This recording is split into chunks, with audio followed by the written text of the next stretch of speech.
Hola a todos y todas, ¿cómo estáis? Hoy vamos a reaccionar a la entrevista, a la segunda entrevista de Scott Cawthon. Ya sé que la voy a reaccionar tarde, pero bueno, hoy sí o sí vais a tener este vídeo y el vídeo de The Joy of Creations, ¿vale?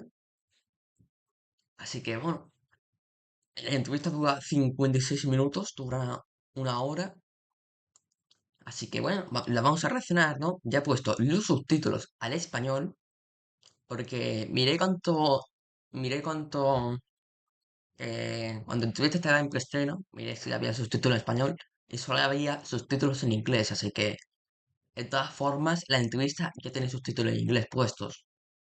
Así que me voy a callarme ya un mes y vamos a reaccionar al segunda entrevista de Scott Cawthon.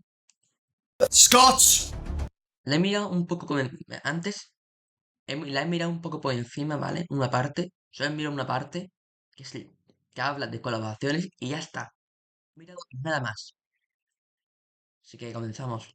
Tell me what's in the box.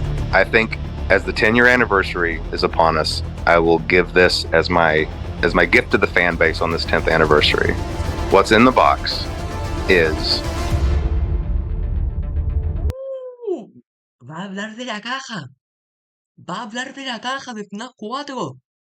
No vas a decir, no van a decir, Skull nos va a decir que hay la caja de FNAF 4. Después de 9 años. Esto se pone interesante, ¿eh? Esto se pone interesante, señores. Look! Aw. Mabel! Ay. Hi Mabel. Yeah, she's the best. What's going on, guys? Dorco back again. Hope you're fantastic today. And it's the 10-year anniversary of Five Nights at Freddy's. It is August the 5th, which means if you've been looking at the list, what the official Twitter has been saying, it's the interview with Scott Cawthon, everybody. Hey everybody, how's it going? Dawko, good to see you again. Yes, 6 years since the last interview, right? Which is crazy. A lot of things have been happening since then, so let's go back a little bit. So the interview was August 2018. So after that, we got Help Wanted, Special Delivery, Security Breach, Help Wanted 2, Ruin DLC. So there's a lot going on.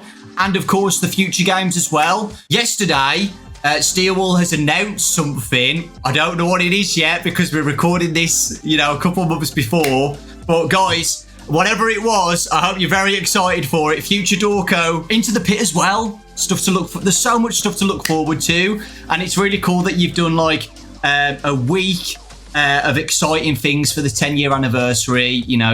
We've never seen something like this before. 10 years of Five Nights at Freddy's, which is it's pretty crazy, right? Man, I can't believe it's been so long since our last interview. That really seems like just it doesn't. How long did you say ago it was? 6 years ago? That's hard to believe. That's impossible to believe. I know, right? Ahí hemos estado hablando de... Me está costando leerlo porque es muy rápido. Los subtítulos son muy rápidos y me leerlo, ¿eh? Tampoco lo quiero parar así muchas veces. No lo quiero parar así tantas veces. Ahí me está hablando es lo que sería... Ay, que ha pasado mucho tiempo desde la primera entrevista. El FNAF ya va a cumplir 10 años. Están hablando ahora mismo de eso. Es solo una introducción. Y me están diciendo también lo que ha pasado desde el día que ha sido la primera entrevista hasta hoy en día. Y también están hablando que el FNAF ya tiene 10 años. Bueno, va a cumplir ya 10 años el FNAF. Hoy, cuando estoy grabando este vídeo, es para mañana. Y hoy se dice el anuncio de la colaboración. Así que no sé cuándo estaré subiendo este vídeo, a qué hora. Pero dependiendo, lo más probable es si lo subo muy tarde, antes tendréis el vídeo de reaccionando lo que es la acomodación. Después que se con Fortnite, si es con Fortnite, voy a hacer un directo esperando en la tienda, viendo lo que hay en la nueva actualización, todo. Un directo grande de Fortnite voy a hacer. Estaremos jugando con lo que salga Y ya, es que si es conforme, tío, uno de mis sueños se va a hacer realidad. Bueno, me voy a callar. Es que esto es lo que tengo más ganas, ¿eh? La colaboración. Right. I've actually got a song for you that I'm going to play for you to celebrate the 10-year anniversary. Okay, no, this is getting things off to a kind of an awkward start, but I'll let you go on ahead. Okay. Are you ready? Wait, you're going to be performing. Wait, you're going to be performing this yourself, or is something recorded? I've got the harmonica right here. Oh, a harmonica. Okay, my favorite. I've been practicing this song for over 32 years. Okay. Mm-hmm. So, are you ready for this? I'm ready. Come on now, you started this. Right. Okay. Ready? I'm really good. I'm really good.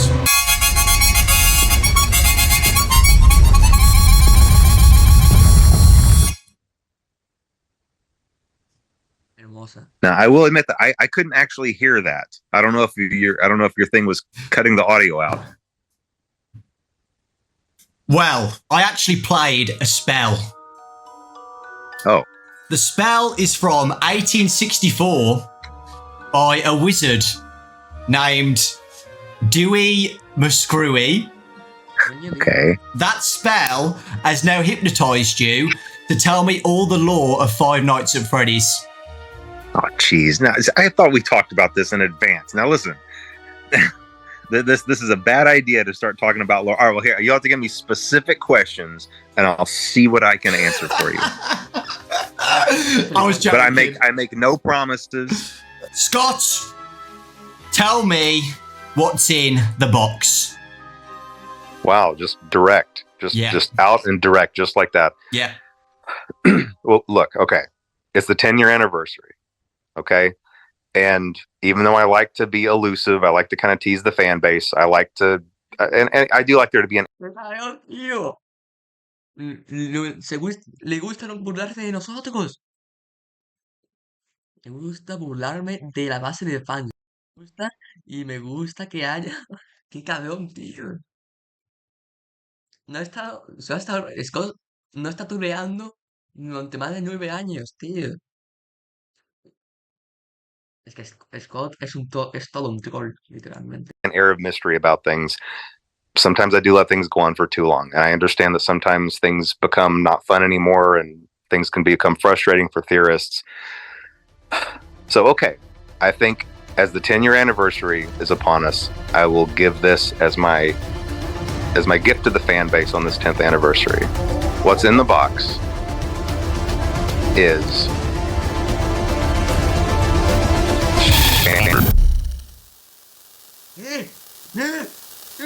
¡Lo estás robando!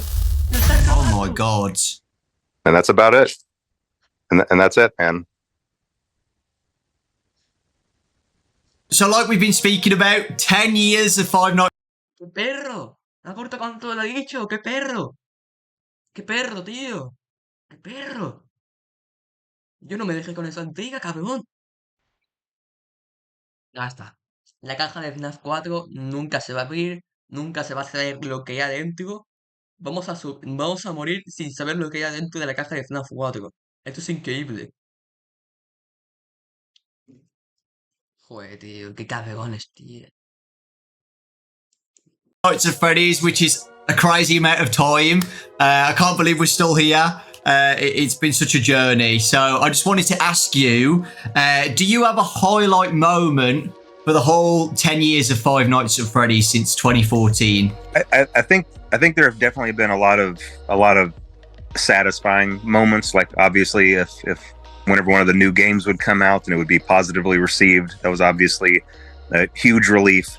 You know, there's never been any goal other than just giving everybody what they were really hyped up about. Because you know, when you see everybody getting hyped up and getting excited, if suddenly something comes out that just is a big letdown, there's no greater fear, I think, for a game developer. So that was always satisfying and a relief. But I think the biggest highlight was probably just going to the movie theater to watch the movie when it finally came out, because you know, behind the scenes of all of the games throughout the years, and behind the scenes of all the books being written and everything else, there was always the movie. The movie was just a slow burn project, even just starting as late as 2014. Ahora mismo está hablando, no me estoy enterando muy bien porque está hablando muy rápido, Scott Cawthon. Está hablando de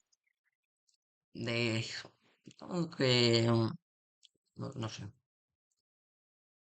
está hablando de la película que él quiere que en realidad cuando saquemos, cuando saque un juego que nos guste, claro, que hacer los juegos para que que nos guste y también el juego reciba buenas reseñas.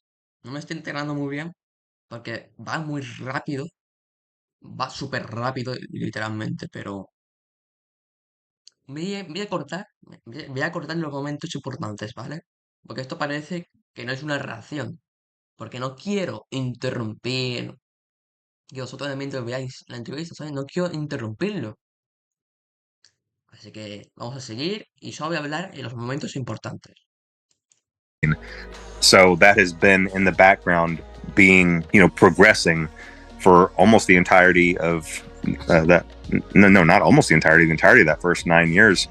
So to be able to actually go sit in the theater and hear the reaction from everybody and hear the fans really enjoy it, that was definitely that was definitely a moment of just real happy. A ver, me voy a cortar un momento porque vos sabéis, cuando se estrenó la película de FNAF, Scott Cawthon dijo, fue a verla en el cine. Claramente se vistió para que no lo reconocieran y eso, ¿sabes? Él fue a ver la película, así como se vistió así como si fuera una persona normal y corriente.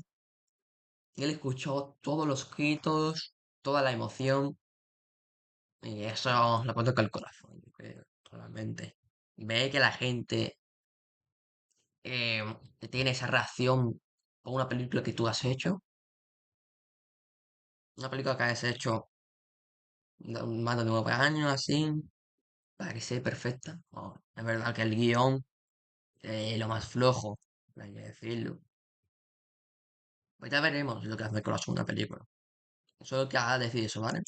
Happiness for me, I think. Literally 9 years, having ups and downs, getting the script right as well. I know you've said on posts before you've had so many scripts made for the movie. The plushes in Manhattan or something, that was one of the scripts. So yeah, it was. Yeah, I can imagine how difficult it's been, like trying to get it all done. I can just imagine. Well, I can't imagine it because I'm not you, but when me, Raz, and Ryan and Baz went to a premiere for it and sat down at the cinemas, and we all looked at each other at the end, and we had to we couldn't believe it, and we didn't even make the games. We've been there since basically day one, but we all said imagine how Scott's feeling right now, just sitting down and seeing it actually, on the big screen. It must be a crazy feeling. Yeah, and now that I've been through the process, I can tell you it's a miracle that any movie gets made, just being through that process, just how many wheels have to be turning at the same time. And how many things, and even though this process took a long time for me, Hollywood works at just blazing speed where there's 100 things happening at the same time, and it's a miracle if these things get coordinated. And sometimes things don't work out, but sometimes they do. On the day that I was driving to New Orleans, and the shooting was supposed to start the next day, on that drive, I was on the phone. It was like a 5-hour drive from where I was. I was on the phone the entire time trying to finish contracts and finish negotiating points, because there were still open items with there were still things that needed to be resolved with Universal, Blumhouse, the Actors Guild, the Writing Guild. There were just Louisiana. There were all of these things, and any one of them not being settled properly would mean we couldn't start filming. And all of those conversations were happening at the same time, and all of them depended on one of the other ones. And so that was a very stressful drive, but that's just the way that Hollywood works. There's a million things happening at once. It was definitely a whirlwind, but to see all of those pieces come into place, it was pretty remarkable. And yeah, like you were saying, just all of the scripts, starting just with 2015. Um, there were a couple of deals that weren't very good that I'm very fortunate didn't pan out. But then whenever I was with Warner Brothers briefly, that was a good deal, and I was very, very grateful to have that. But even that, whenever the stars seemed to have aligned, things just didn't work out there either. And so I was really fortunate to meet up with Jason Blum and get to have that deal with Blumhouse. They had a lot of faith in the project, and they were following my lead on a lot of things, sometimes to a fault, because lots of times I would throw things out and want to start over. But, they were with me the whole journey. They were with me, and they believed in the vision. And everybody just had the fans at heart. That's all anybody wanted to do. Everybody was just making sure that every part of the movie would be something that the fan base would look at and recognize or relate to or connect with. And I think in the end, we were able to accomplish that. And I'm just really happy with that. And I think we landed with just the perfect cast, which, again, that almost didn't happen either. There were a couple of instances where someone else was about to get a part, and then something would happen that would make that not work out, and then someone better would step in. And I've said this to my contacts at Blumhouse numerous times just over this last 6 months, even since the movie came out, thinking, aren't we glad that we got like Josh Hutcherson for this role? Like, isn't it great we had Elizabeth Lale for this role? Isn't it awesome we had Matthew Lillard for this role? Isn't it great we ended up with Piper Rubio for this role? Like, every single person that we ended up with was just absolutely perfect in those slots, and everybody was just a delight to work with. Once again, since I'm new to kind of the film industry, I got to talk to people about their other experiences on other projects, and it can be really scary because usually, from what I understand, every production has one member of the cast or one person on staff or just one person that causes problems or something like that. We didn't have anything like that. Nothing like that. Everybody was just phenomenal. They were just a joy to work with, and getting to go to filming was really fun. So it was a really fun experience. And in the end, I'm just happy that the fans were happy with it. Now, that's not to say the film didn't have it's places where it could have been improved, and we're all and me and Emma and Jason Blum, we're definitely chat about that and looking to make sure the second movie is a step up and an improvement. So lots of good things to look forward to, I think. Yeah, it's exciting. And yeah, you're right about the fan reaction. The fans absolutely loved it. Like, we all can't wait for the next movie. It's so exciting. And I'm so glad, it's actually happening as well. So yeah, exciting times. So yeah, you said that you've got a highlight of the 10 years of FNAF. If you could go back and change one thing in those 10 years, do you have anything that you would change? You can't say. Vale. La otra pregunta ha sido si ha hablado la gran mayoría, lo que ha hablado de esta película, que quería que fuera perfecta, ¿sabes? Que nosotros entendiéramos cada cosa de la película, quería que nosotros lo pondríamos como una referencia o algo. Quería que la película fuera perfecta. También Scott encontró el elenco perfecto. No hubo ningún problema con ellos. Tanto también dijo que fue muy divertido hacer la película. Y también ha hablado un poco de la segunda película, pero no ha dicho mucho. Por tanto, ha sido, ha sido una respuesta muy interesante, quitando lo de la caja de FNAF 4, que ha sido una troleada. Yo creo que eso estaba planeado, ¿eh? El FNAF 4 yo creo que eso estaba planeado, tío, lo de la caja. Ya sabéis, cosas, ¿no? Vale. Hablar, ahora voy a hablar si en estos 10 años, si si tú quieres cambiar algo de estos 10 años, yo creo que va a hablar. Yo creo que va a ser FNAF World, claramente eso. La época de FNAF World fue la peor época de FNAF. FNAF estaba a punto. FNAF World hoy en día es un juego muy querido y nos encantaría. A mí me encantaría que haya un FNAF World 2 o una Update 3. Que se ve que va a haber una Update 3. Se ve. Hay que dar fe, ¿vale? Pero ahora lo que va a hablar es si tú podías cambiar algo de estos 10 años, ¿qué cambiarías? Yo que va a hacerle esa pregunta, ¿eh? Yo creo que lo cambiaría, lo que sería lo de FNAF World, no sé.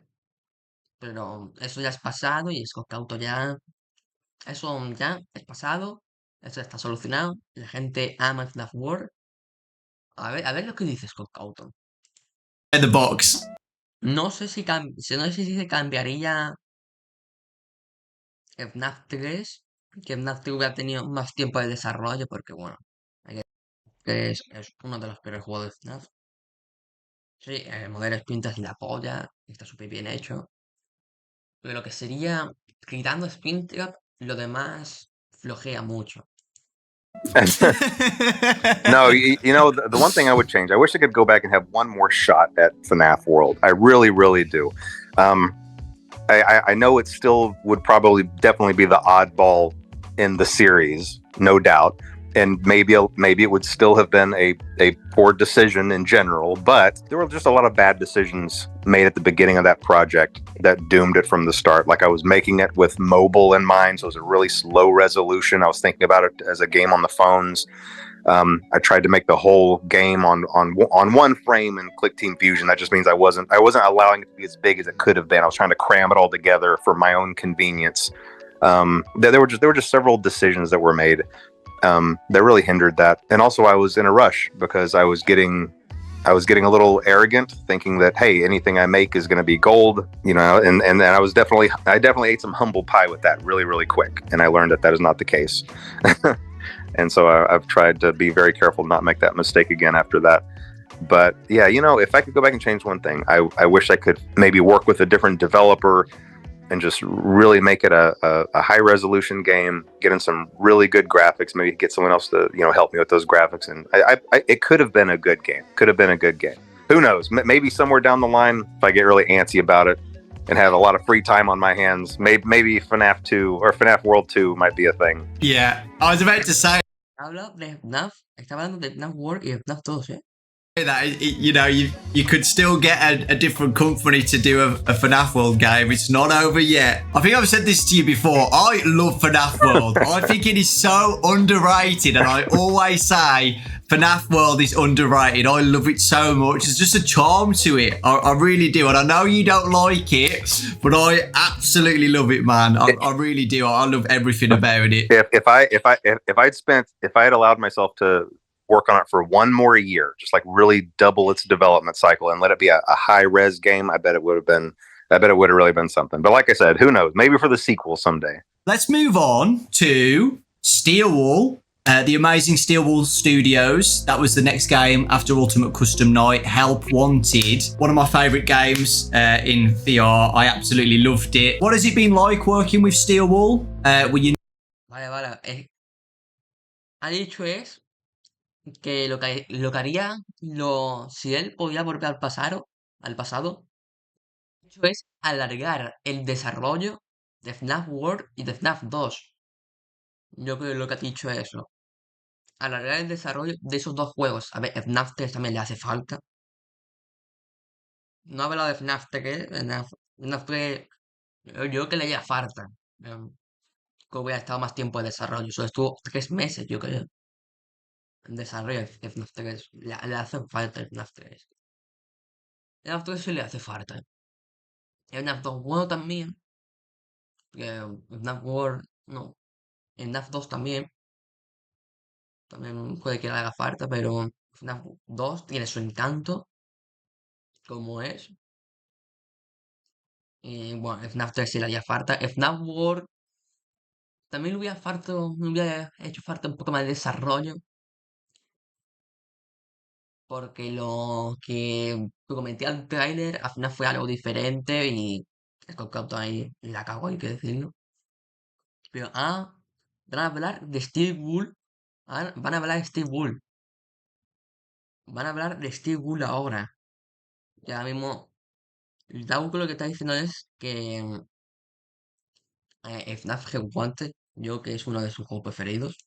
nervous about it? Because I know it's a big thing to, you know, give a company your baby basically and let them, do what you've been doing for the past 5 years.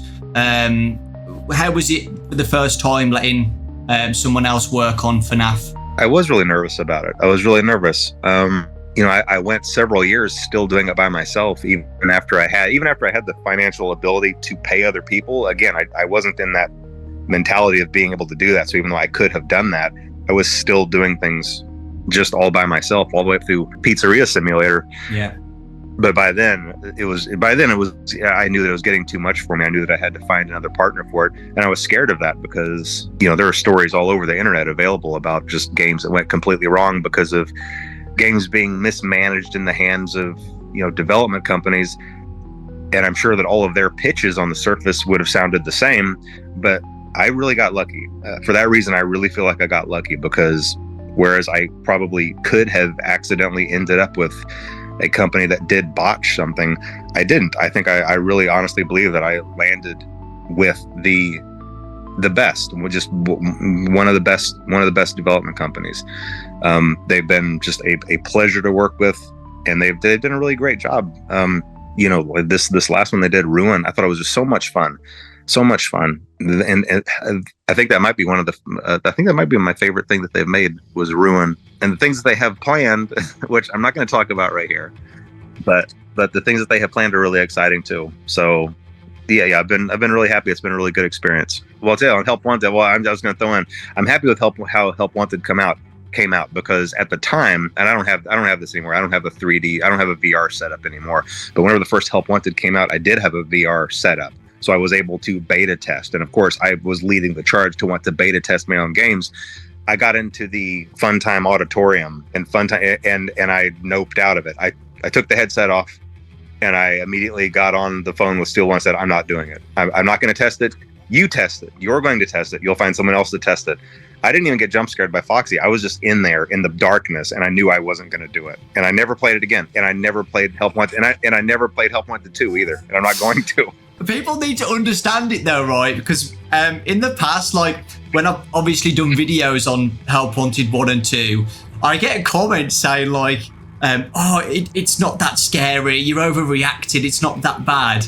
But you don't know until you've literally put on the headset, right? Yeah. It's completely different, just watching it from a screen is compared to having the actual headset on. It's terrifying. Yeah, completely different experience. My other question, Glitchtrap is one of my favourite characters in FNAF now. I absolutely love Glitchtrap. What are your thoughts on Glitchtrap as a whole? Vale, ha dicho que cuando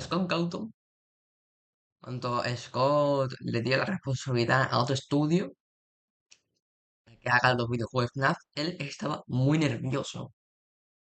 Ya cuando hizo FNAF PC Simulator, ya no podía más, ya estaba cansado y necesitaba a otro compañero, ¿no? Así que también ha hablado que tuvieron un error o algo. Yo que ese error fuese Quit the Bridge porque salía una condición muy pésima. El juego está guapo, sí, pero que el juego no tuvo que haber salido en ese tiempo y tuvo que estar mucho más tiempo en desarrollo. Pero también otra cosa yo que he hablado es, a ver, ha dicho que el juego es aterrador, yo creo que también. Y cuanto Y también se quitó los cascos y habló con Steve Wool de algo, de 2 niveles de Help Wanted. No, que había 2 niveles de Help Wanted, 2 niveles de System Location, de Auditorium y otro nivel más de, coño, a ver, de System Location. También ha hablado es que cuanto Foxy le asustó, cuanto le vino el jumpscare a Foxy, él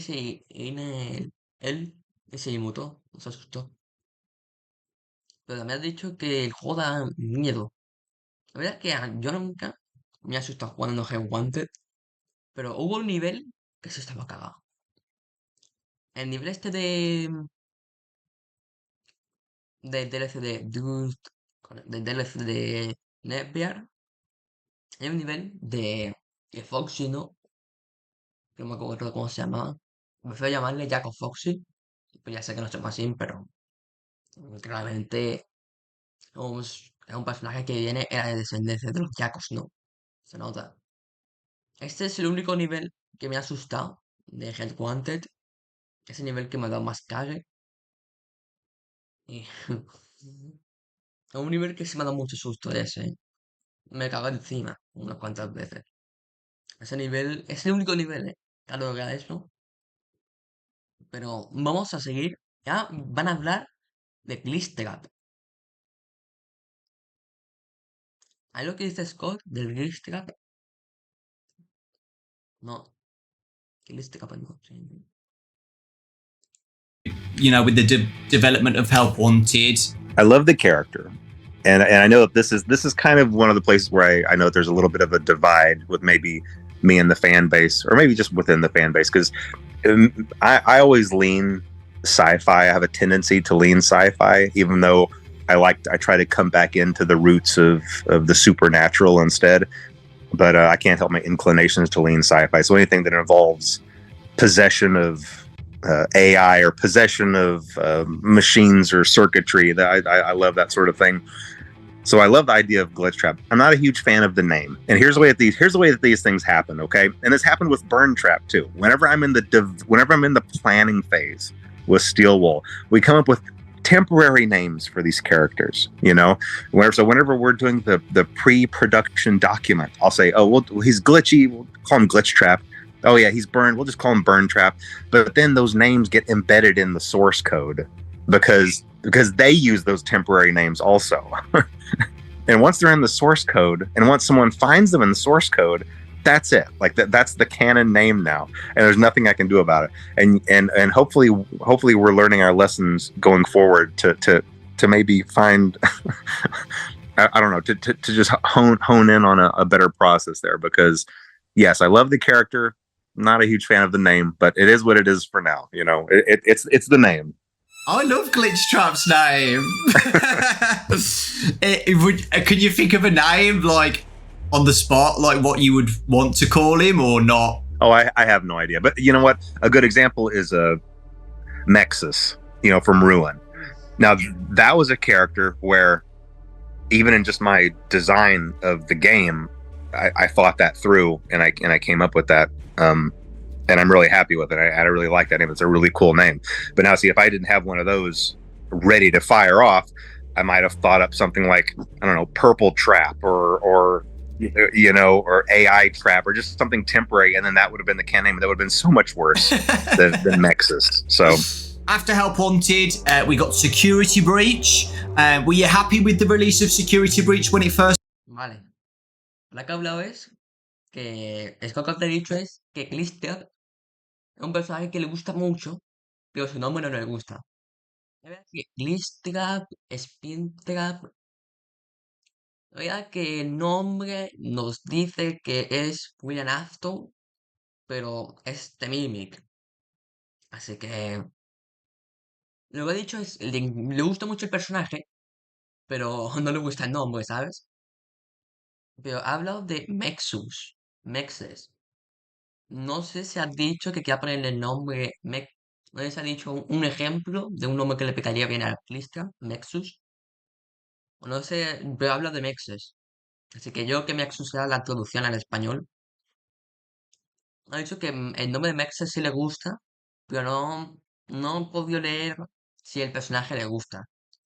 Ha dicho algo que el diseño así, que le está haciendo el diseño. Y ya van a hablar de Security Breach, ¿eh? Ahí lo que dice violación de seguridad. Estábamos contentos con la liberación de la violencia de seguridad cuando salió por primera vez. Van a hablar, van a hablar de Security Breach. A ver lo que dice Scott Cawthon sobre Security Breach. Yo creo que va a hablar un poco de su desarrollo, de su lanzamiento también, porque el juego salió con muchos bugs en su momento. La parte de Moon, era imposible pasársela. Literalmente, ya Goku se te transportaba a la tuya. Esa parte ya un puto infierno, literalmente. Si queréis que juegue a Security Breach, dadle mucho apoyo a este vídeo. hay muchos likes, escribírmelo, si queréis que juegue a Security Breach, y lo jugaré, ¿vale?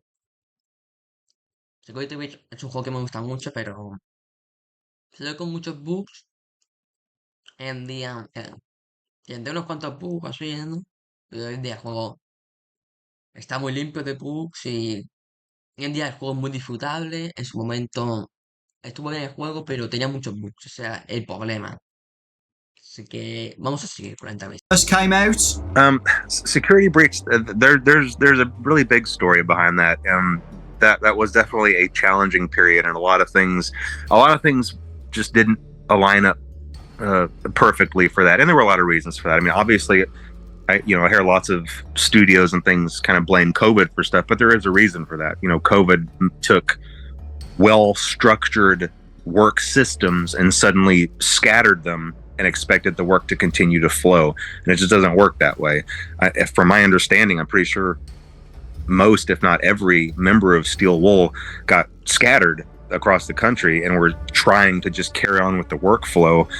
And it was just really difficult. I think that's really the only example when my idea of how a game was going to go was misaligned with how things were going with Steel Wool. And I had a specific story for this in mind. Okay, for Security Breach, I really did. I had a very specific story in mind, and it is very different than the one that got in the game. And I think a part of that is the way that I conveyed that to Steel Wool, because what I was trying to do was I was trying to tell Steel Wool to do specific things throughout the game, put specific items in specific places, have specific characters do certain things, meanwhile not telling them what the story plot was. Because in my head, I was thinking, okay, when people find this, they will connect this to this to this, and it will all be revealed. And I thought I could do that without telling Steel Wool the story plot. That didn't work out very well because they got all of these pieces and they thought it was their job to connect them in a way that made sense. And so really what you ended up having were the same pieces, but telling completely different stories.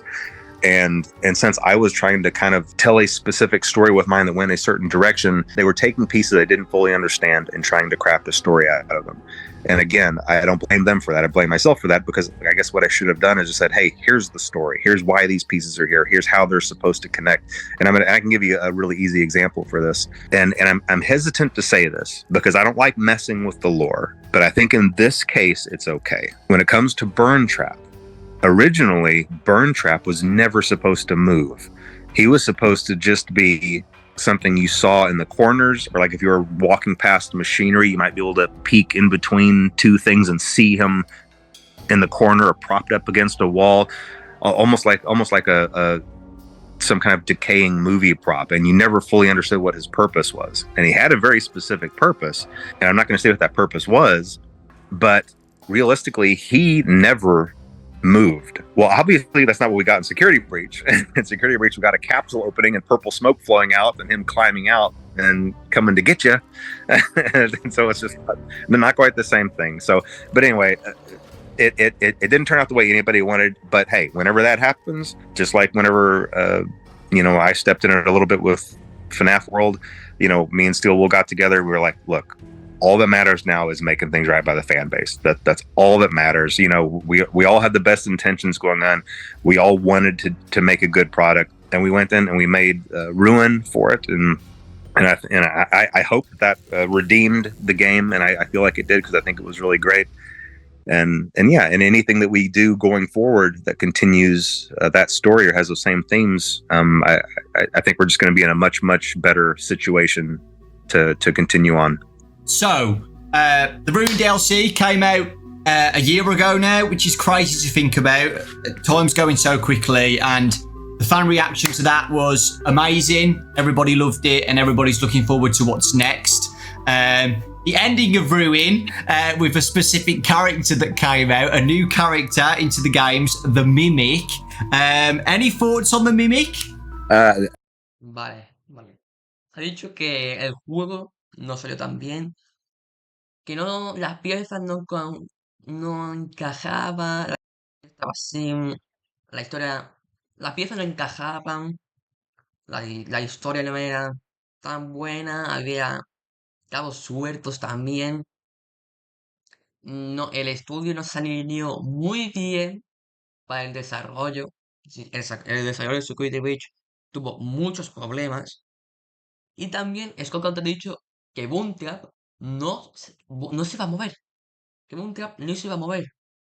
Que Bootstrap iba a ser como un animatrónico. Que lo ibas a ver en las esquinas, ahí parado, sin hacer nada. Que Bootstrap no se iba a mover. Y al final Bootstrap si se mueve es como el boss final de, de un final de Security Breach. Que todo el mundo pensaba que era el canon, pero al final no era el canon.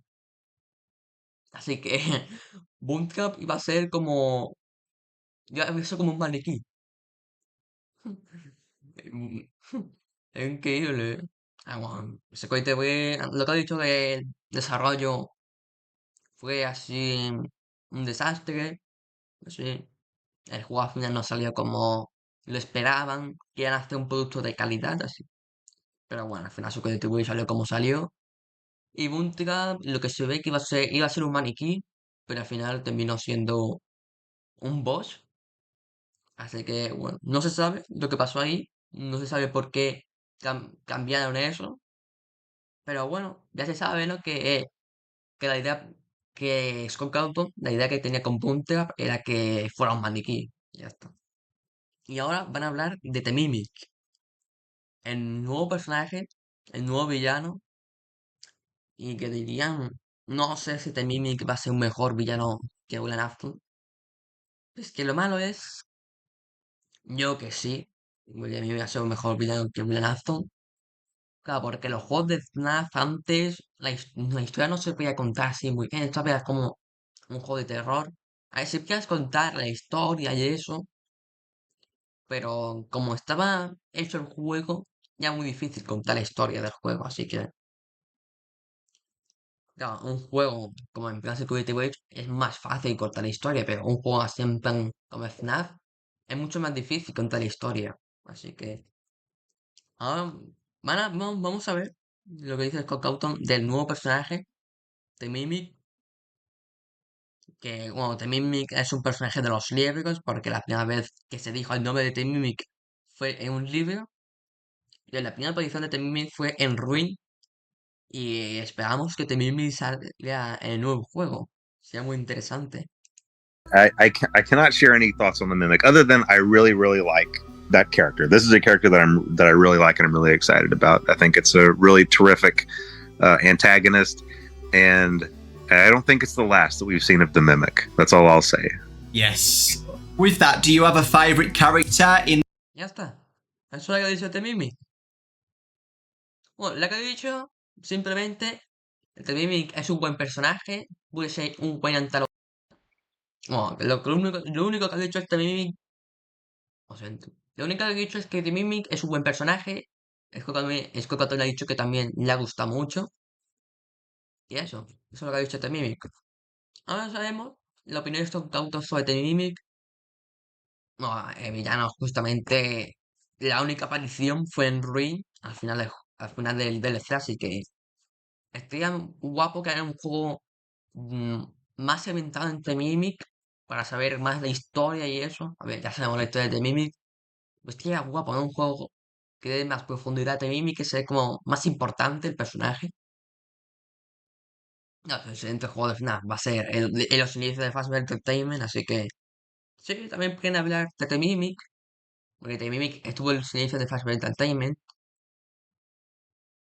pero bueno, a lo que único que ha dicho es que a The Mimic le gusta y puede ser un buen villano, ¿sabes? Un buen decesor de William Afton.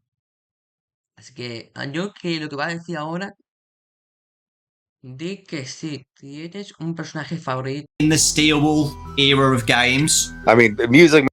Lo que va a decir, lo que van a hablar ahora es si tienes un personaje, ¿cuál es tu personaje favorito de esta nueva era? En la era de la era. ¿Cuál es su personaje preferido? Man, it's too obvious of an answer, right? I mean, I no, I think all those characters turned out great. In fact, I think this is why it's hard to pick a favorite because all of them turned out so well. I've always really liked Vanny as a character. I don't think that Vanny was utilized to her fullest potential, and so hopefully we'll see another opportunity for Vanny to return as well. We'll see. Ooh, okay.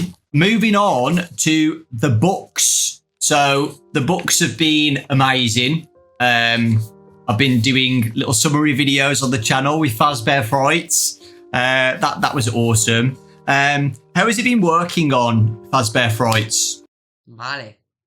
Lo que he dicho es que su personaje favorito es Bunny, pero fue muy desaprovechado. Es verdad que Bunny podía ser un villano para la entrada de esta nueva era de FNAF.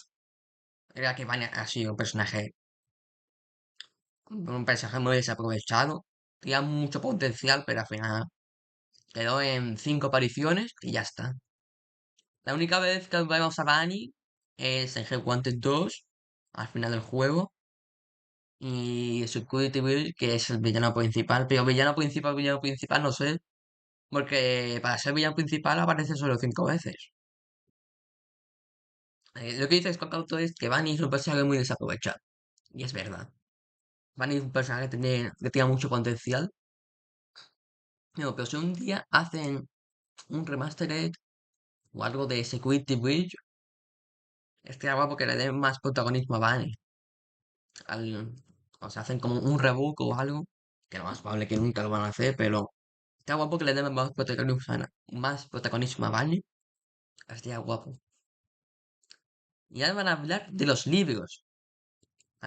It's actually really enjoyable. It's probably one of the most enjoyable things that I do because I just get to think up a really scary scenario, and then I create maybe a 10 to 15 page story out of it.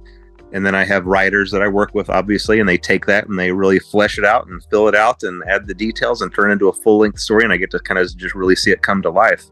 So it's been really enjoyable, and that's something that I really enjoy. It's funny because it's one of those things where as long as I know that that's something that's happening in my life, I might be at the gym or I might be watching a show, and then suddenly something will come to mind, and I'll be like, "Oh man, this is gonna make a great story," and I get right home and I start working on it. Do you have a favorite story out of all of them? Vale, lo que he dicho del libro es que sí, que está bien. Que está bien tener así escritores, así, para que te ayuden. Que ha dicho, está bien estar en el gimnasio o viendo una tele, una serie, y de repente que te venga una gran historia y dice, esto es una buena historia. No he dicho la gran cosa sobre los libros, pero bueno, a ver lo que le pregunta Bauco, ¿no? Ahora. I think my favorite story it's probably Bunny Call. I know that's kind of an oddball choice, but there's a reason for it. Because some of these stories are based on my real life experiences. Bunny Call is not completely made up. I used to take my family to a family summer camp. Okay, this is one of my two. This is my two oldest boys were maybe 11 and 12 at the time. Or no. I bet they were 13 and 14. It's hard to remember exactly when this was. But then I had younger two that were just babies still. And whenever we showed up at camp and we were all in the auditorium signing up for activities, it was rafting and boating. One of the things you could sign up for was a panda call. Okay. And a panda call it's a very deceiving title, because what that meant is that early in the morning, a bunch of the camp counselors dressed as killer clowns would come into your cabin and scare the crap out of your kids to wake them up early and drag them off to their daily activities. And so I signed up my two oldest, Ian and Braden, my old beta testers from whenever through all their lives testing my games. I signed them up for it. And I thought, oh yeah, this will be kind of fun. It was kind of fun until the next morning started rolling around. I started thinking about what I'd done, because then the next morning I woke up at 5 a.m. and I realized they're out there somewhere. Like this is happening right now. And I started listening for screams, and I started listening for noises, and I even snuck out and went outside, and it was dark and there were crickets chirping, and I was looking around, and I just thought to myself, somewhere out here in the dark in these trees are a bunch of clowns, and they're coming to my cabin. And it was a really really scary sensation. And so then I just went back inside, and I looked at my family sleeping. I looked at my baby sleeping, and my kids and my wife, and I was like, what have I done? Like, what have I done? Of course it ended up not being a big deal, because then I just heard a soft knock at the door, and I opened it, and there was a row of killer clowns. I said, never mind, you guys, and they just walked on. And so it wasn't a big deal, but it was still a really eerie feeling like I had signed up for something that I'd regretted and I couldn't undo it, you know? And so I based a bunny call on that. Oh, that's awesome. You said that you've got relatable stories. Do you have a relatable story? Vale. Ha dicho que su historia preferida es una que se llama Conejito en español. Es que no puedo ver no puedo ver los subtítulos en inglés.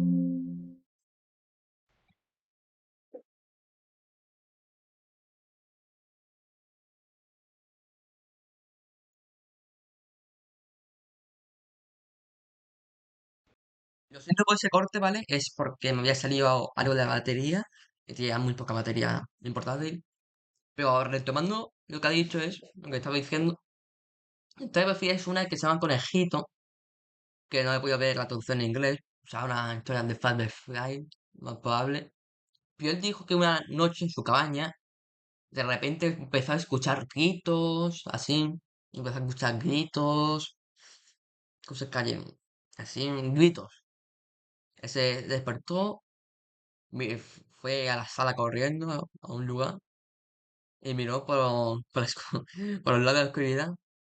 Y en cuanto fue a mirar a su familia, estaban durmiendo, fue a la habitación de sus hijos y todo, estaban durmiendo.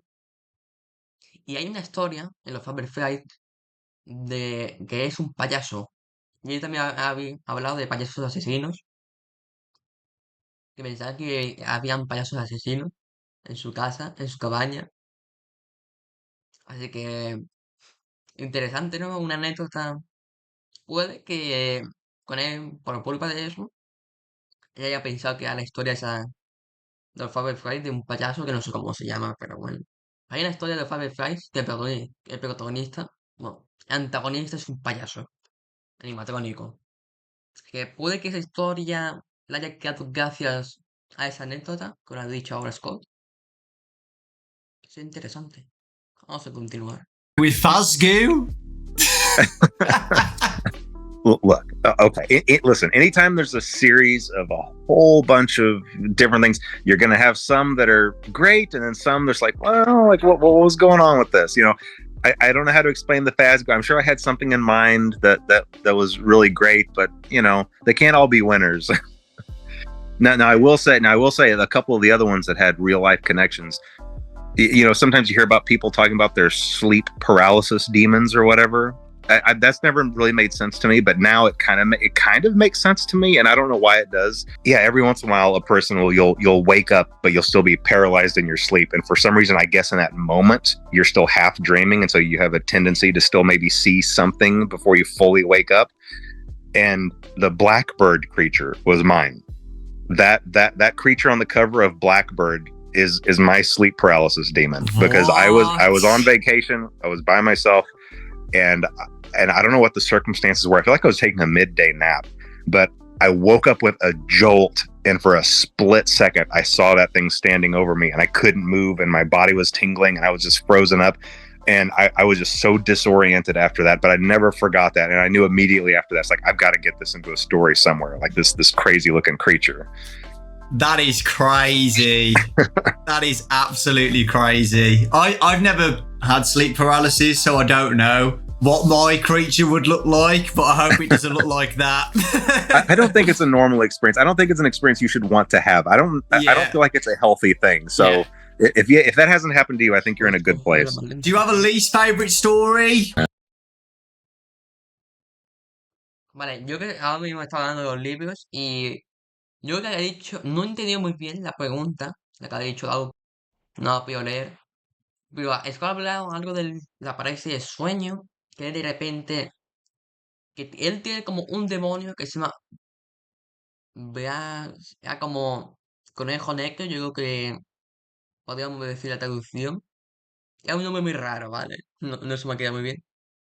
Lo que así, de repente se despertó con un sobresalto y por una milésima de segundo vio a ese bicho, a ese conejo, y vio cómo se estaba pasando al lado suya, por su cuarto.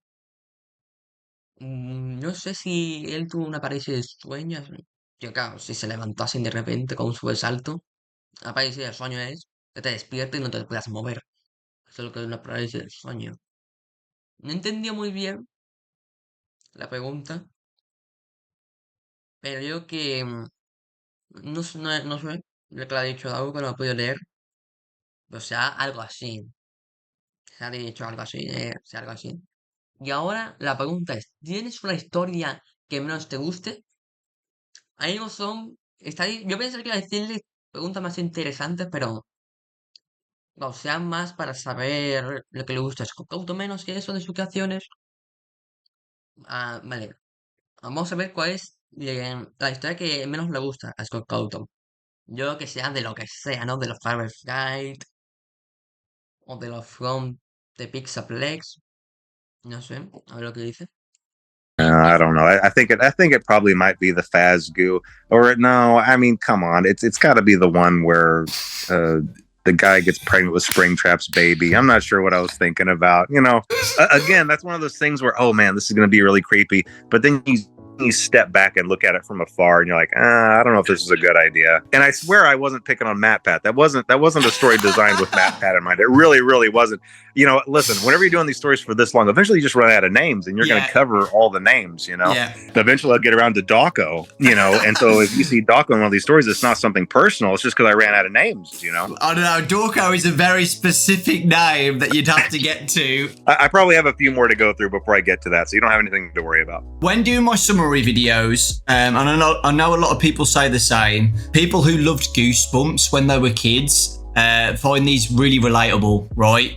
And I know kids at school now read Fazbear Frights like they're Goosebumps books. And as a kid, my favourite TV show was Goosebumps. Would you ever think about or like the idea of Fazbear Frights ever be?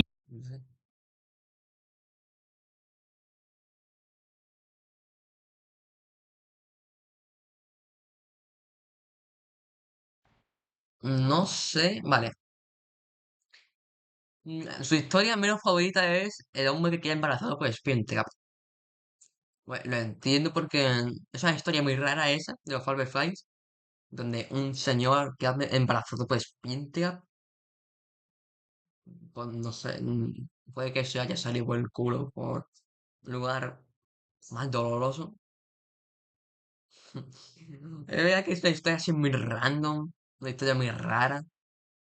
Pero bueno, ahora yo creo que voy a hablar. A ver, ¿cómo te gustaría la idea de que los sustos rápidos son una vez? Voy a adelantar un poco, ¿vale? Es que quiero entender la pregunta para poder después explicaros el que entendí yo. Idea of Fazbear Frights ever being like a TV show like Goosebumps, where it's like a series of some of the best stories or something adapted? Oh yeah, Yo que la pregunta es ahora que si te gustaría que haya una serie de televisión que fuera de sustos rápidos. O no sé si es eso o si es que le gustaría adaptar una de sus historias a la televisión. Aquí pone, aquí ya estoy viendo, aquí lo estoy viendo. Yo que la pregunta es, lo que ponía es eso, pero no sé si la pregunta es si le gustaría hacer una adaptación de una de sus historias a la televisión. definitely. And that's something that can definitely happen. Especially now that the first movie came out and was successful. I think that really opens the door to lots of other potential opportunities. The only thing to be mindful of is I don't want to oversaturate the market and just create too much. And I think that sometimes we get a little bit of that where franchises have movies and too many TV shows and it just kind of waters everything down. But but I really do like that idea, and it is definitely something that could happen for sure. Awesome. So the next segment is the FNAF movie. I've got some questions for you, Scott. First off, Vale. La pregunta ha sido que yo que sí le gusta, claro, con el ex, como la película ha sido un éxito, lo que hace eso es abrir más las puertas para hacer más tipos de películas o series de televisión, así que acá ha dicho que sí le gustaría, lo que sí, ahí pues que sí le gustaría, yo creo que lo que ha dicho. Es una pregunta muy corta, a mí me gustan hablando de preguntas muy cortas. Ve que al final, lo más probable es que al final de la entrevista estén las preguntas más cortas, las que tienen más jugo. Aquí son más preguntas para saber los gustos, ¿sabes? Los problemas, eso, claro. Pero me gustaría que haya una pregunta muy interesante y que tenga mucho jugo para el final. Me encantaría. Y lo más probable es que sean preguntas, porque hay una pregunta que el autor le dice, ¿cómo si algo de, de colaboraciones con videojuegos? Esa pregunta es muy interesante. Es muy corta. A la respuesta de Scott Cawthon, pues muy interesante. Ya una pregunta para ti, Scott. Primero que nada, yo que tengo una pregunta de la película. I absolutely loved the movie, as you know, and I know a lot of people did as well. The fans absolutely loved it, and it did really well at the box office as well. Super successful. Congratulations to you, Blumhouse, Universal. So yeah, first question is, how was working on the first FNAF movie after waiting for so long? After announcing it back in 2015, well, you emailed me back in 2015 about it. I still remember that email. But yeah, how was it? It took a really long time to get off the ground, really just because of the screenplay. But after the screenplay was really locked in, from there, all the wheels started turning, all the engines fired, and it took off. And it was a really fun experience from there.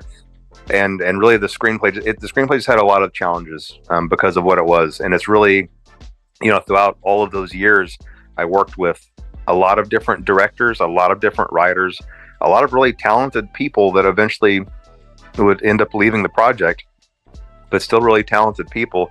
And it was really just a matter of there's just material that's difficult to translate to the screen. And one of the biggest issues is the animatronics, obviously being the monsters in the monster movie. If I were to approach any writer of a horror movie or any director and say, okay, here are your monsters, go make a monster movie with them, that's easy. You give them all a knife, you go in, you just make your generic slasher, but just have it be, Freddy, Bonnie, Chica, and Foxy doing the slashing. The nuance here is that these animatronics are possessed by the spirits of kids, and these are innocent kids. These are victims themselves. So it's very, very difficult to still have a horror movie, still have those kills that you need, but still preserve the innocence of those kids. And it's a really difficult thing to do. And there were several screenplays that did not hit that mark. And I think I was more cautious about that and more picky about that than anything else. If kind of the innocence of those spirits was not preserved properly, I wasn't going to go forward with it. And so, one quick example is the way that we were able to have a couple of kills in the movie was obviously the vandals. You have a group of people who are breaking in, they're disrespecting the place, they're trashing the place, they're there with bad intentions. And then you combine that with the fact that these animatronics are, the spirits in them are these kids that are basically very confused and lost, animals backed into a corner, and kind of left with this impression that adults are out to get them. And then you have these violent adults breaking in. And so it allows you to have that kill count while still being like, well, I can kind of see how that might happen. It was a tricky thing to do, but I think we were able to accomplish that. Manipulated by William Afton still as well. Yeah, that's right. That's absolutely right. The drawing on the wall was also kind of this layer, this blanket of manipulation over them all. So all those things combined, you could see how these actions could happen while it not necessarily being the fault of the kids. With the fort scene as well, I loved the fort scene. I know some people were a bit confused by that, like why are they building a fort? But I got it straight away. You know, you just want to show the audience that they're just kids, right? You know. Were you happy with the first movie and how it came? Vale, lo más difícil, la película tarda tanto, porque lo que te hace es con Cwathon, también una película de terror, tiene que tener así todo. No me ha dicho que si pone Freddy pone chica y con un cuchillo y empiezan ahí a cortar a todo el mundo. Pero claro, eso es lo más fácil, ¿no? Animatrónicos, ahí es matando solo, nada más. Pero claro, él lo quería adaptar, lo difícil era adaptar una historia de animatrónicos que matan a gente, pero son niños inocentes. Lo más difícil ha sido eso, adaptar es la historia de FNAF, lo que decía que los animatrónicos son animatrónicos asesinos y en realidad son niños asustados así, son traumas, son almas de niños inocentes, que eso ha sido lo más difícil de adaptar de la película. También muchas personas talentosas se retiraron a lo largo de todo el guión hecho, a lo largo de toda la producción de la película, porque claro, adaptar eso, adaptar la historia de FNAF, a la parte esa de los niños, es muy difícil adaptarlo al cine, y más al cine de terror, porque el cine de terror son gente, persiguiendo a más gente, asesinatos y todo eso. Que eso lo más difícil ha sido adaptar que los animatrónicos ya son niños inocentes, que están confundidos y también que tienen miedo, saben que están perdidos. Y que por eso la película tarda tanto. Entiendo, bueno, es verdad que todo el mundo quería ver los animatrónicos matando gente, súper terroríficos, pero en realidad son niños. Así que por eso tarda tanto la película y también se entiende que Scott Cwathon quería hacer eso, y que son niños y por eso. Sí, y también la escena de fuerte lo hace significado, que son niños inocentes, están perdidos, están confundidos. Y eso ya, eso fue lo más difícil de la película, esa parte. Así que la película trata tanto por eso. Es interesante. Came out. Yes, I am. I am very happy. I mean, look, anytime anybody, I think pretty much anybody who's been through a process like this would be able to look back. And I do this with my games too. You look back and you're like, well, I wish I'd tweaked this. Well, maybe this could have been like this, or maybe this could have been like that. But you have to just really take a step back and look at it as a whole, and where it came from, all the things that could have gone wrong, and all the things that went right, and just be really grateful that so many things just fell into place. You know, and I can give you a really quick example of why I don't want to second guess too much. You know, at the 11th hour of this movie coming together, we still really didn't have a music composer, and I'd really wanted an animated intro. I was really pushing to have that 8-bit animated intro, but we didn't have anybody, and really not really anybody to have an idea of what kind of music we were looking for. 11th hour, Newton Brothers come in and they write off that banger of a track, like absolute insane. Like I listened to that the first time and I was like, wait a minute, do I have a theme song? Does Five Nights at Freddy's have a theme song? You know, and I called Emma Tammy on the phone. I was like, wait, do we have a theme song now? Like, I can't tell you how excited I was over that.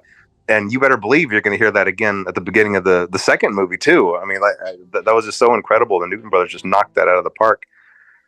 So yeah, so many things went right that I don't think I'm going to dwell too much on, you know, what I would go back and try to do differently. As we know, the movie was a major hit in 2023, super successful, the biggest horror movie of 2023 as well.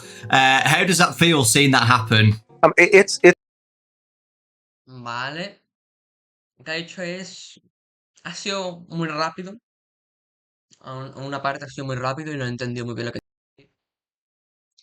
Pero que él al inicio de la película quería hacer una escena de 8 bits y no tenía a nadie para que haga la música de esa escena. No había absolutamente nadie. y el Cocauto en realidad quería esa escena. Y no he entendido mucho más, yo creo. Eso de la escena de 8 bits y también que FNAF tuviera un tema musical, un- una, que tenga una canción FNAF. Esa parte también la he dicho muy rápido y tampoco lo puedo leer muy bien, así que eso es lo que he entendido. Que es lo que quería tener una escena de 8 bits en la película y que no encontraban absolutamente a nadie para que pueda hacer la canción de esa escena. Y también que FNAF que tuviera un tema musical, una canción. Y al final de la película está la canción de Television Thompson, la canción tan famosa. Pero eso es una música que he hecho un fan. Y no se sabe pues, si hay eso. No sé si esa canción ya es oficial. No es oficial, claramente. Pero claro, pues está en la película. Puede tener.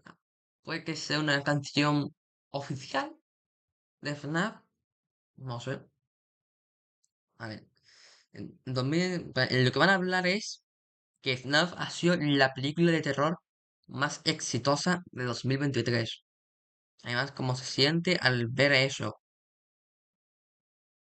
Lo que quiere decir es cómo se siente al ver eso que tu película, de tu videojuego, sea la película de terror más famosa, la película de terror cada año mejor en 2023. Vamos a ver lo que dice Scott Cawthon. It's nice. That part is nice. It's more important to me that if the critics had loved it, but the fan base was grumbling and saying, "Wait, this isn't how it is in the lore. Wait, we didn't like this. I don't like how they did this, and this," and the fan base was unhappy. That would be a failure to me. I'm perfectly happy with all the critics hating it and the fan base reacting positively to it. So yes, it is nice that the movie was successful. However, that is not the correct metric by which to judge the success of this movie. And in fact, opening night, which was Thursday night, where I am, I went to the very first showing, and the theater was pretty much empty. There were only a couple other people in there, but it was a 1:00 showing. So, but still, I saw that as kind of a bad sign. But I just watched it anyway. Then I went to the next showing, which was just later in the evening, and I told myself I wasn't going to go online. I wasn't going to read any reviews. I had already told everybody at Blumhouse, and I told my legal team, don't talk to me, don't call me, don't email me, don't send me charts, don't send me facts or figures. I don't want to hear anything about anything. I'm going through this whole weekend blind. I just want to experience what everybody else is experiencing. Well, before I went into that second showing, I was just by myself. And then later that evening, my whole family was coming into town, by the way. My whole family was going to come into town and watch the movie with me that night. But this showing, I was still sitting by myself. I was checking my email, and I accidentally saw one of the reviews. And I saw that it was terrible. And that opened the floodgates, and I went and started reading all of the other reviews. And I immediately texted my family saying, don't come. Don't come. This is over. I want to be by myself. And I was already thinking in my head, like, how am I going to write a letter to Blumhouse apologizing for this? How am I going to write a letter to the fans apologizing to this for just wasting everybody's time? And I was just incredibly depressed. But somehow Jason Blum caught wind of this. I don't know who I asked a question to or what I said, but he started just bombarding me with text messages saying, Scott, the fans love it. The fans love it. The movie's a big hit. Everything's great. He was just in all caps, everything all caps. My phone was just blowing with all caps texts. And so he really talked me through that to try to encourage me that even though the critics hated it, there was a lot. There was a lot to be loved there by the fans. And so then I had my family come into town anyway, and we just sat in a packed theater and listened to the cheers and enthusiasm, and it really lifted my spirits. But for a couple of hours there, man, I was pretty distraught. I thought the whole thing was just a complete disaster. But it wasn't. But it wasn't. It all worked out okay. It all worked out okay. Yeah. And again, the movie's not perfect. There's definitely room to improve. But yeah, I'm definitely happy that it was in general received well by the fan base. The second movie, which is, it's been announced that it's going to be coming out in 2025. Is it December 2025? Yeah, December 5th, 2025, I think. Is there anything exciting to talk? Vale. Lo que el cantor ha dicho es que él fue las 2 primeras veces a ver la película por la noche, cuando se estrenó, y absolutamente nadie. Segundo, él le dijo a a Blumhouse, a Jason Blum, a toda esa gente que no le hablaran ese fin de semana, porque él mismo quería ir a ver el resultado de la película, ¿no? También ha dicho que la película no es perfecta, es verdad. El guión flojea mucho, la película no es perfecta, pero al menos lo... él sabe que la película no es perfecta, pero al menos sabe que la película la ha ido muy bien. Es que a los fans también les gustaba. Es verdad que los críticos odian la película, le tiraron mucho hate a la película, ya lo sabemos, ¿no? Eso ha sido todo lo que ha dicho, también ha dicho más cosas sobre su familia, que fue un teatro, con su familia, él se levantó. Es que el problema de esa entrevista es que Scott Cawthon habla muy rápido. Es que no me da tiempo a leer la traducción, es que va muy rápido Scott Cawthon. Es verdad, va muy rápido para mí. Va muy rápido Scott Cawthon. Y yo a veces también hablo rápido, pero claro, claro, es que como los subtítulos se van muy rápidos, claro, que si una persona, tú pones los subtítulos y una persona habla muy rápido, porque los subtítulos se van a ir muy rápido, ¿no? Así que es mucho más difícil leer los subtítulos. Así lo que he dicho. El 5 de diciembre, el 5 de diciembre de 2025 creo que hay algo emocionante de que hablar. Uf. Yo creo que van a hablar de la segunda película, ¿eh? Scott ha dicho, lo que he dicho que si sale en 2025, Scott ha dicho que sí. Sale el 5 de diciembre de 2025. Así que está confirmado que la película no va a tener ni un retraso. Yo creo que la película va a tener un retraso. Yo creo que se han venido muy para arriba. Han dicho la fecha bastante rápido. Y puede que al final la película salga en ese día. Que puede que sí. Pero que yo creo que se va a retrasar la película. Yo creo que lo más probable es que se retrase. Que se retrase un mes más. Puede. Pero yo creo que la película se va a retrasar.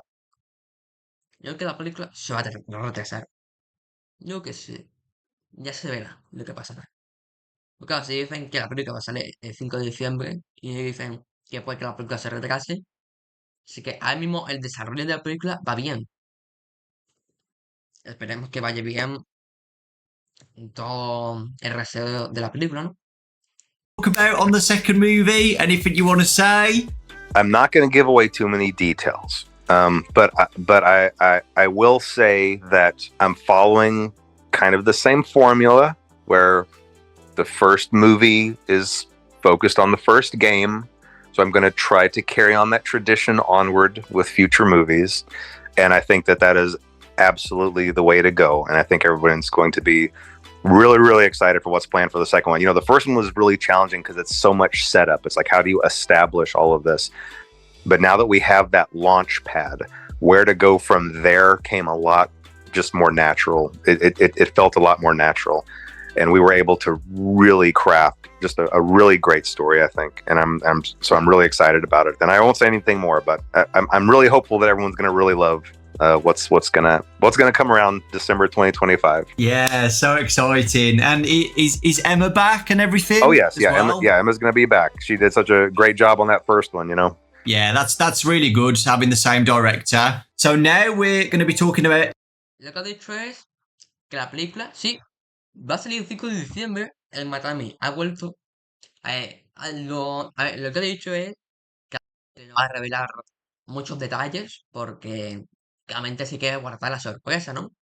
Por el momento, yo no entiendo. Pero lo que sí ha dicho es que, claro, había como, yo creo que solo va a haber tres películas de FNAF.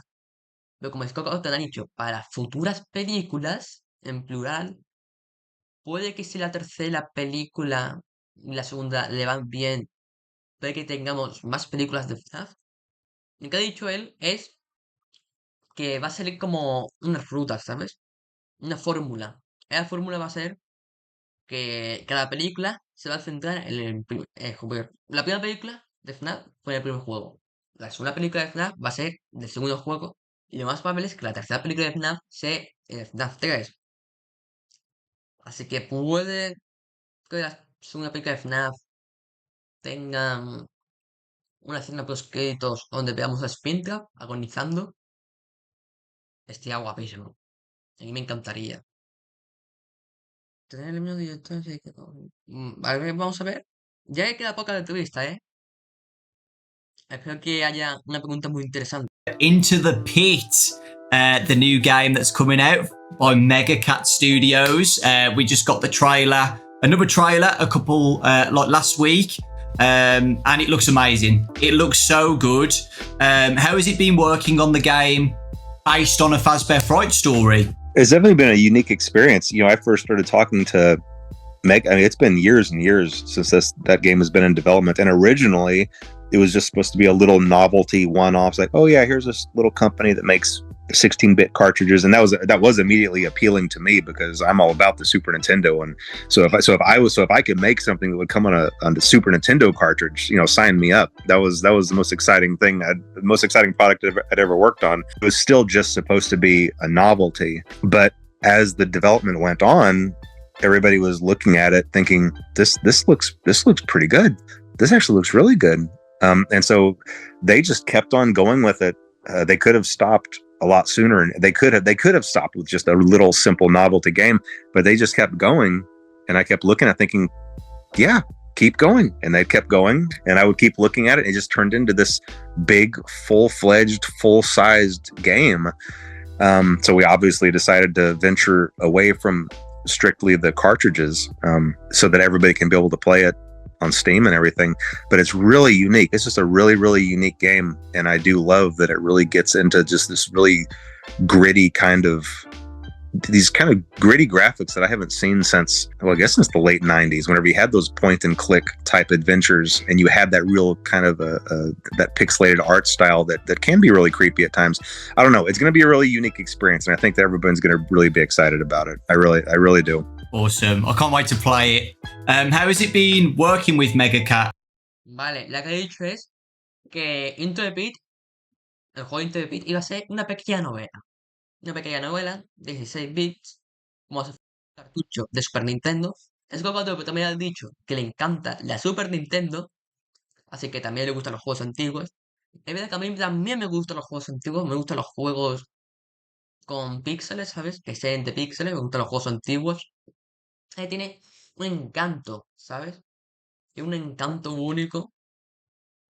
Y verdad que me gusta que Into the Pit, el juego Into the Pit, que por lo tanto, que dieron el juego, dijo que esto va bien, siguieron para adelante y poco a poco de lo que al principio van a hacer un juego chico, con una novela de 16 bits, como si fuera un juego de Nintendo, de Super Nintendo, que poco a poco vieron que esto iba bien, fueron a más, a más, a más, hasta crear Into the Pit, hasta que fue un proyecto grande. Entonces Scott Cawthon dijo que llevan mucho tiempo, que llevan un buen tiempo desarrollando este juego. Que este juego llevará 3 4 años en desarrollo, puede. Que es interesante saber que este juego lleva un buen tiempo en desarrollo y que al principio iba a ser un juego pequeño, pero poco a poco fuera avanzando el desarrollo y al final terminó siendo el juego que va a ser hoy en día, un juego grande.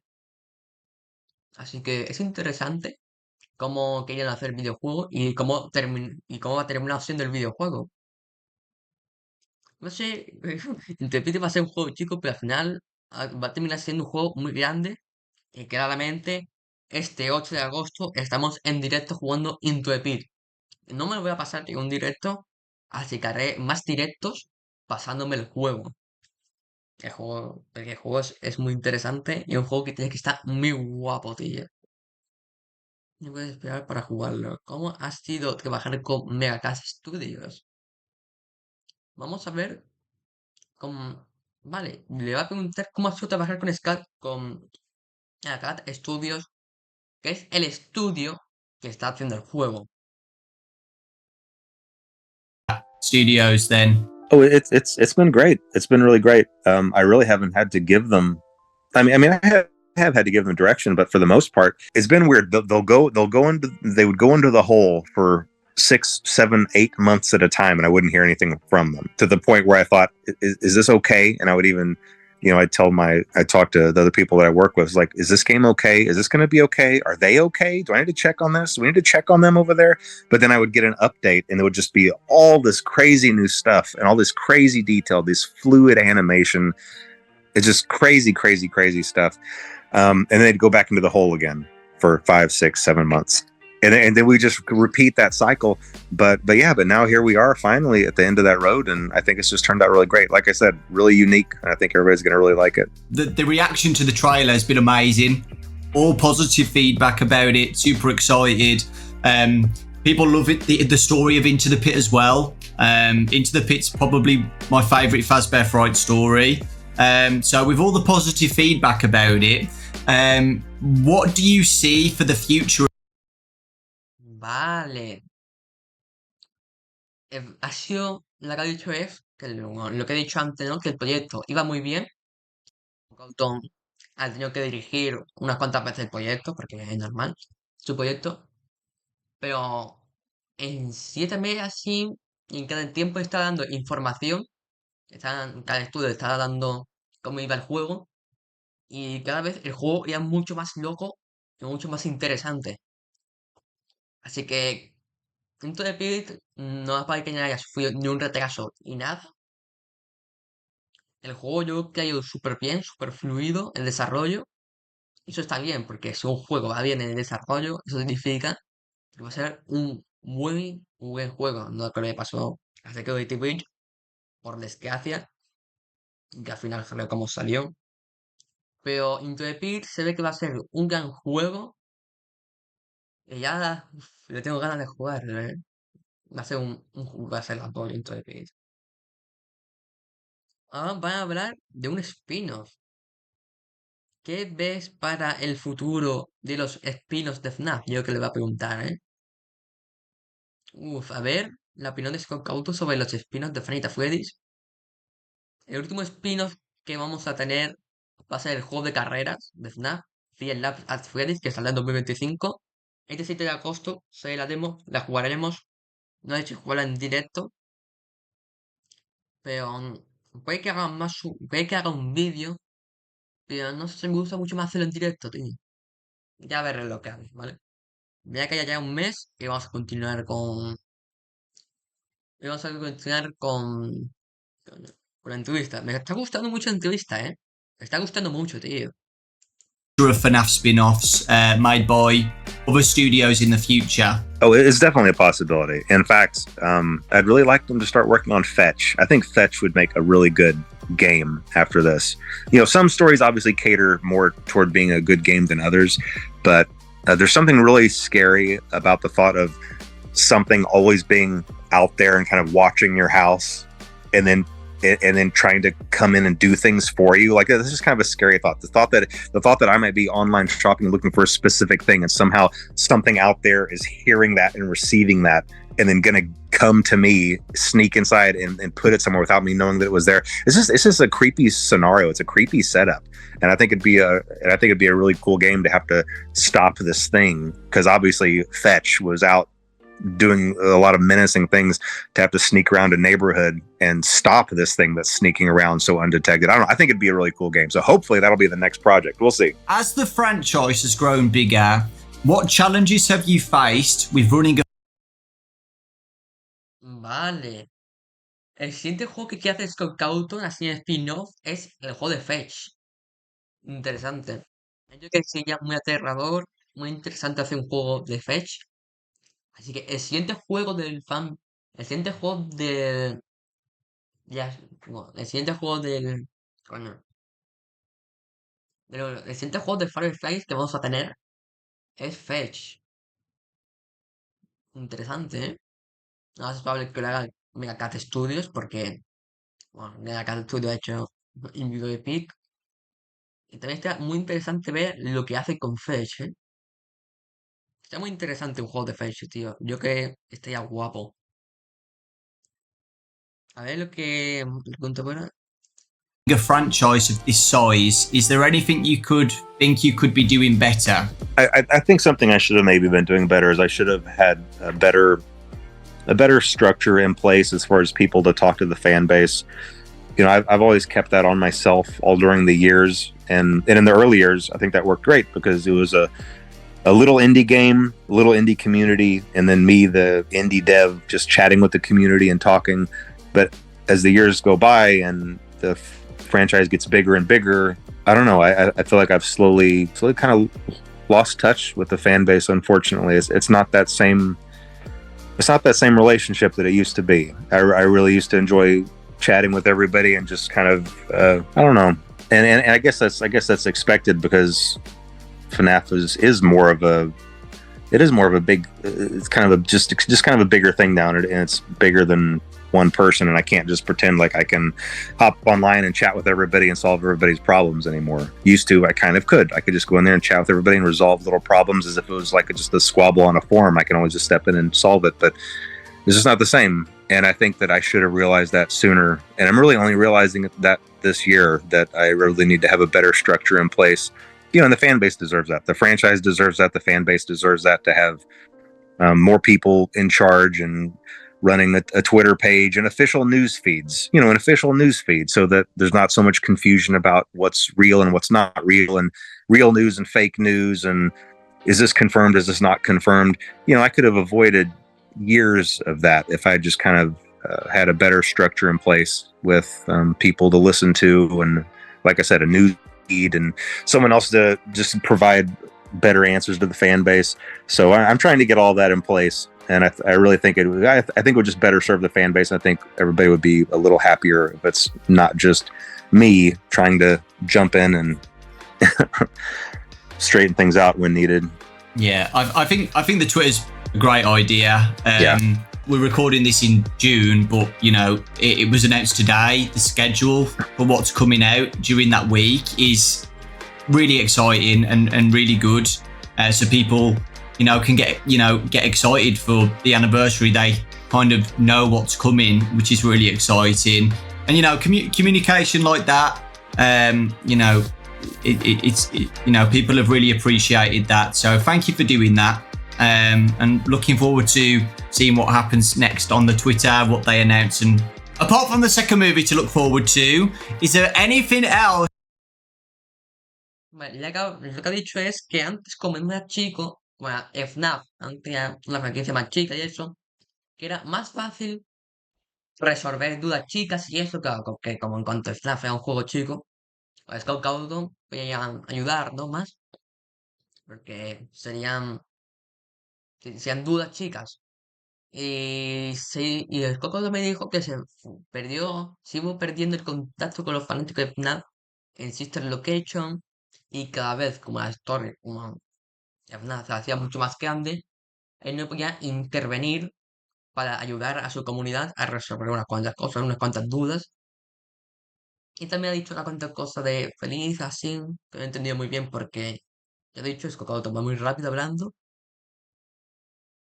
Pero que ha dicho que ya él no puede intervenir. Sí puede intervenir unas cuantas cosas, ¿no? Pero que ya no puede intervenir como antes, ¿sabes? Y como poco a poco se va haciendo más grande, cada vez se hace más grande, pues ya, ¿sabes? Ya no era como antes, que es mucho más fácil resolver las cosas. Él solo hablaba, decía esto y esto y esto. Pero como ahora los misterios son mucho más grandes, la historia es mucho más grande, pues él ya no puede intervenir así como antes, ¿sabes? Yo que eso es lo que quiero decir, Scott Cawthon. Y a ver cómo es. Ya queda poco para la entrevista, ¿eh? Yo creo que se están guardando para el final lo, lo de las colaboraciones. Que eso es lo único que he visto. You could hint at for the future, any future titles or any little hints to get people excited for the future. One of the good things is going to be coming from Steel Wool, but that's going to be announced here in this same week that your interview is going to air. So I think that's it. In fact, I'm not sure if it was right before this or right after this. Yeah, it might have been right after this. Yesterday. Okay. And obviously everybody knows about the movie, and right now the books are these interactive books which I read things like that growing up, and so I'm excited about those. And I've tried to add some depth into those to where you can actually collect items in them and things like that. So it's really not just about picking a path; it's about picking a path and getting something, and then going to the other path and being able to use something. So it makes it more interesting and more intricate. But yeah, I mean that's the plan for movies, games, and books. And I already told you my hope for the next Mega Cat game, and and there is another game planned with Steel Wool, but that's not going to be announced for a while yet. So I can't talk about that. But there is something down the pipe. Okay. even beyond what's being announced this week, there's something beyond. But I can't talk about that. Yeah, so I won't spoil anything. But I read the week before, guys, and it is good. So please, check it out when it comes out. I'm looking forward to the Into the Pit one. VIP is the interactive novel VIP another one as well? Yes, yeah. VIP it's one that I did with Scholastic, just like the others, but it's just going to be free. It's specifically for this event. I mean, it might still be included in a box set later down the road, but no, for this week, it was made specifically for this event. By the same author, I believe, as the week before. So if you enjoyed that one, you'll enjoy VIP. And I really love the story for VIP. I'm not going to ruin it, but it might be one of my favorites. So hopefully everybody really enjoys that. That's awesome. I'm pretty sure it comes out before the interview. So okay, yeah. Great. Future me, if you're watching, probably loved it. There is a collab announcement tomorrow. Uy, me la de grabación, tío. Vale. Por lo tanto, lo que ha dicho es que hay un nuevo juego de Steve Bull. No se va a anunciar, lo más probable es que nos anuncie para el 10º aniversario de Snap, para este evento. Pero lo que ha dicho es que se va a anunciar dentro de un tiempo un nuevo juego de Steve Bull. Puede que ese juego sea el juego este del Fast Fest, de esta festividad de otoño de Fazbear Entertainment. Sea muy interesante. También lo que ha hablado es de la historia de Bip, que es una de sus preferidas. Lo que está hablando es un poco más de lo que sea de esta semana, ¿no? Así que lo que me ha hecho más ilusión es que Steve Bull está trabajando en un nuevo juego. Vamos a ver lo que está haciendo Steve Bull. Ya lo veremos. Cuando salga el tráiler de ese nuevo juego, lo reaccionamos aquí en el canal. Tengo ganas de ver lo que está preparando Steve Bull en el nuevo juego. Ahora van a hablar de las colaboraciones, ¿eh? Tomorrow from this interview, whatever it is, I don't know, but it seems that you've been more open with collaborations with games recently. The Funko one as well. Awesome. Are you more open to more collabs since we last spoke during the last interview? Would you be interested in whatever it is? I don't know, like Fortnite or Dead by Daylight. Yes, have those popped into your head at all, or? I'm very careful with collaborations because I want to protect the brand and I want to make sure that Five Nights at Freddy's stays as Five Nights at Freddy's. And there are some games where even if I really enjoy the game, it just doesn't feel like a good match. It feels like a mismatch. The brand integrity is the most important thing for me, and keeping everything feeling like it belongs. And so that's really been my only hesitancy. I feel like I am branching out a little bit, and I am a little bit more open to those things than maybe I was in the early years, but I'm still very careful about it. We'll just see. We'll see how things go. Okay. Lo que ha dicho es que quiere que las colaboraciones, que Fanita Freddy sea Fanita Freddy, ¿sabes? Fue cuando ha dicho, hay juegos que le gustan, pero que hay juegos que no pega, FNAF que no pega. No sé, Fortnite, Freddy Fazbear no pega haciendo la Torre Eiffel, haciendo noventas, matando con un sniper, no pega, pero me hace mucha ilusión. Lo que he dicho es que está más abierto a colaboraciones, está más abierto a más colaboraciones que antes, ya sabéis, Funko Fusions es, es una de las colaboraciones que ya sabemos, que está más abierto a colaboraciones, pero que aún no está tan abierto tantas colaboraciones, pero que aún está, que se está viendo un poco más a colaboraciones y puede que poco a poco se vaya abriendo más.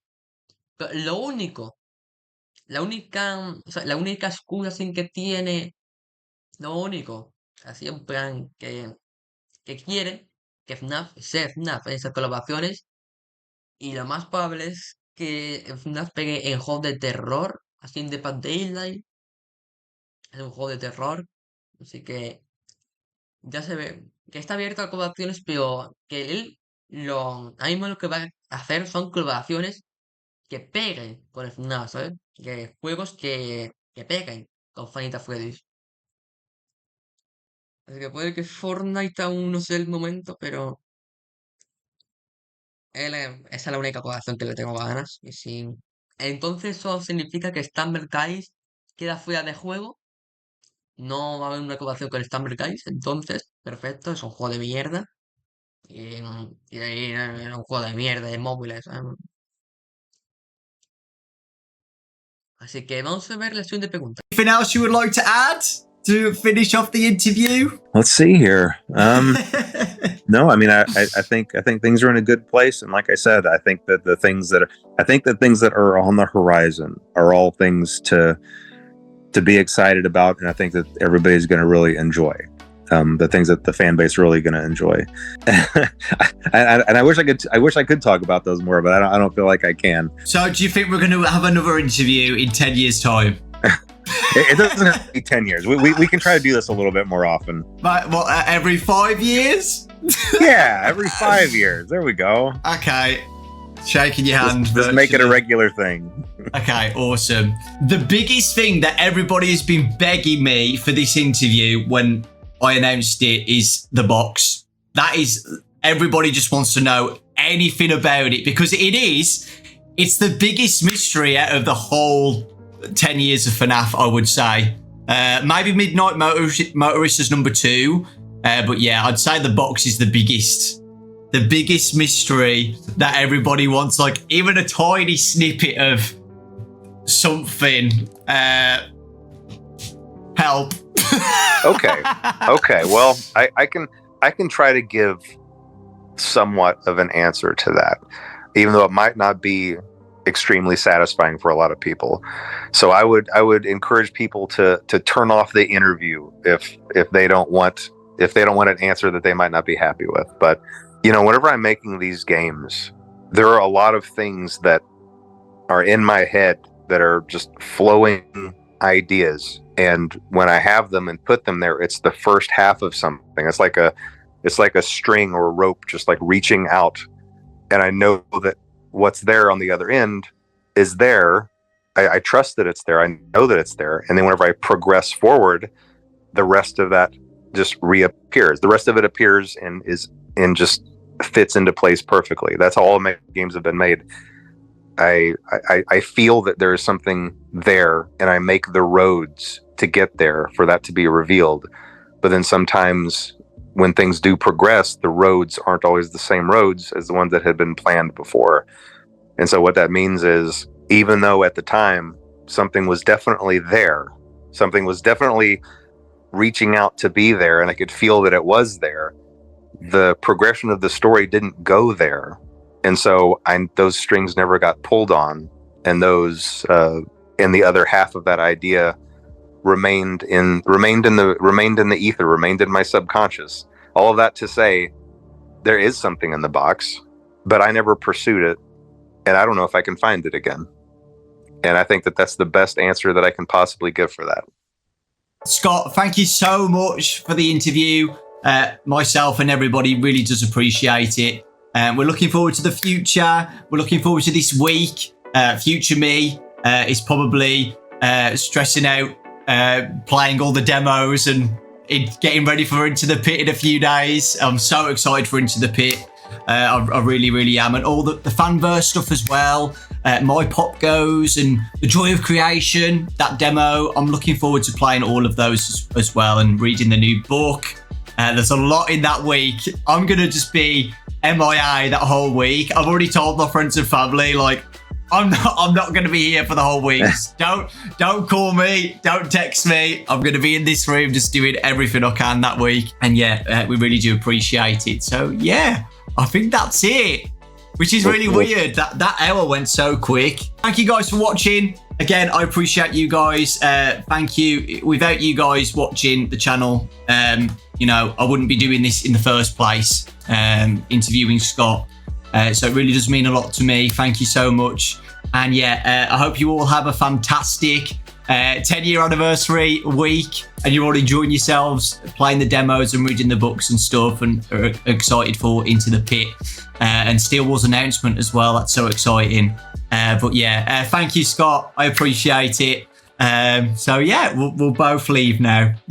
All right, sounds good. Thanks for having me, Doco. Talk to you later. Thank you, Scott. Bye, guys. Thank you. ¿No? Así que esto sería todo. Lo último que ha dicho Scott no he entendido muy bien, hay que decirlo. Ha empezado a decir muchas cosas de la caja y esto. Lo último no me voy a explicaros porque ya sé, incluso se me ha olvidado. Ay, no se me ha olvidado, pero ha hecho mucha información y no puedo retenerla toda. Ha hecho algo de la caja, yo creo, también. Así que, bueno, eso sería todo. Ya hemos terminado de ver la entrevista. La verdad que ha sido muy interesante. Ha sido muchas más cosas, más imponida de Scott Cawthon y esto. Así que, bueno, así que esto sería todo. Voy a hacer un pequeño corte, ¿vale? Ahora vuelvo. Bueno, solo quiero mirar si Scott Cawthon había publicado aún algo de... ¿sabes? La cuenta de Twitter había publicado ya sobre la colaboración que vamos a tener, así que no hay absolutamente nada. Ah, antes de terminar este vídeo, sí, hay algo nuevo de la película de FNAF, es esta imagen. Esta es la noticia que tenemos la película de Finita Freddy's, tenemos la cabeza de Toy Bonnie, es como que ya están empezando a armar lo que sería el traje de Toy Bonnie, eso es lo que decían, ¿no? Ya tenemos, podemos ver más a detalle la cabeza de Toy Bonnie, cómo va a ser, es exactamente igual a FNAF 2. Es increíble el trabajo de estas personas. Están trabajando en las orejas de Toy Bonnie ahí. Ya está en las orejeras y todo. Así que esto siga. La noticia de que tenemos la segunda película de FNAF. Así que espero que os haya gustado mucho este vídeo. Dale like si os gusta, compartir. Yo me despido. Adiós.